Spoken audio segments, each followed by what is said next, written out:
محترم ناظرین، السلام علیکم ورحمۃ اللہ وبرکاتہ۔ آج میں عقیقہ کے تعلق سے چند باتیں بتانے والا ہوں کہ عقیقہ نبی کریم صلی اللہ علیہ وسلم کے سنت مبارکہ میں سے ہے۔ ترمذی نے حضرت علی رضی اللہ تعالی عنہ سے روایت کی، کہتے ہیں نبی کریم صلی اللہ علیہ وسلم نے حضرت حسن کی رضی اللہ تعالی عنہ کی طرف سے عقیقہ میں بکری ذبح کی اور فرمایا کہ اے فاطمہ، اس کا سر منڈا دو اور بال کے وزن کے برابر چاندی صدقہ کر دو۔ حضرت فاطمہ فرماتی ہیں میں نے بال کو وزن کیا تو 1 درہم یا اس سے کچھ کم تھے۔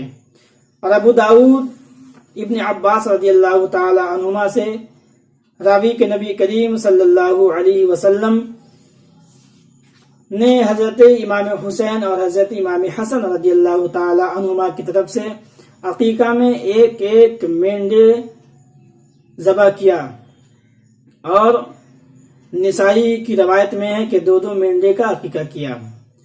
عقیقہ اصل میں ہے کیا؟ عقیقہ بچے پیدا ہونے کے شکریہ میں جو ہم جانور ذبح کرتے ہیں اسے عقیقہ کہتے ہیں۔ حنفیہ کے نزدیک عقیقہ ایک مباح اور مستحب عمل ہے۔ بچہ جب پیدا ہو 7ویں دن اس کا نام رکھیں اور سر منڈائیں اور بال کے وزن کے برابر چاندی یا سونا صدقہ کریں۔ 7ویں دن ہم اس کا عقیقہ کریں۔ اگر 7ویں دن میسر نہ آئے تو جب میسر آئے تب کریں۔ اپنے بچوں کا اچھا نام رکھیں تاکہ نام کی برکت بچوں میں شامل حال رہے۔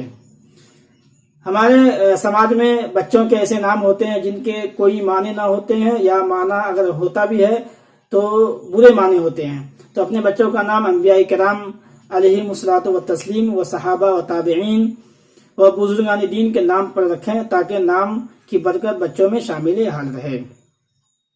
یہ بات ذہن میں آپ رکھیں کہ اگر کسی کا نام عبد الرحمن ہے یا عبد الخالق ہے یا عبد المنان ہے یا عبد القدوس ہے تو ہم اسے صرف رحمان، رحیم، قدوس یا منان نہ کہیں، بلکہ اگر اس کا نام لیں، اگر اسے پکاریں تو عبد الرحمن کہیں، عبد الخالق کہیں، عبد الرحیم کہیں، عبد المنان کہیں، کیونکہ غیر خدا کے لیے رحمان کہنا یہ حرام ہے۔ اور ہمارے سماج میں ہوتا یہ ہے، اگر کسی بچے کا اچھا نام ہے تو اسے ایسا توڑ مروڑ کے ہم پیش کرتے ہیں، اسے بلاتے ہیں کہ اس نام کی تصغیر ہوتی ہے، یعنی ناجائز ترمیم ہوتی ہے۔ تو شریعت اجازت دیتی ہے کہ اپنے بچوں کے 2 نام رکھیں، ایک نام اچھا رکھیں اور ایک نام پکارو رکھیں، تاکہ اگر کوئی اس کے نام سے اسے بلائے تو پکارو نام سے بلائے، جو اس کا اصلی نام ہے، یعنی بزرگان دین کے نام پر اس کا نام ہے، اس نام کی بے حرمتی بھی نہ ہو اور اس نام کی برکت بھی بچوں میں شامل رہے۔ اور یہ ہمارے سماج میں جو مشہور ہے کہ عقیقہ کا گوشت بچہ کے والد والدہ یا دادا دادی نانا نانی نہیں کھا سکتے، یہ بالکل غلط ہے۔ اور یہ یاد رکھیں کہ عقیقہ کے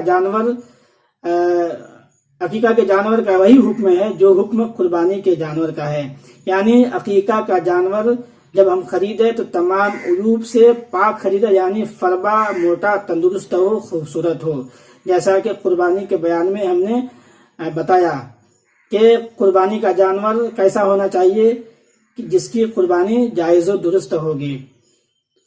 تو جب ہم عقیقہ کریں تو عقیقہ کا جانور اچھا خریدیں، تمام عیب سے پاک جانور خریدیں، یعنی تندرست ہو، موٹا ہو اور خوبصورت ہو۔ تو میرے دوستو، یہ عقیقہ کے تعلق سے چند باتیں تھیں۔ اگر آپ کے ذہن میں کوئی سوال ہے تو آپ سوال کر سکتے ہیں، کمنٹ پہ لکھ کر بھیج سکتے ہیں، آپ کو سوال کا جواب آپ کو حاصل ہو جائے گا۔ السلام علیکم ورحمۃ اللہ وبرکاتہ۔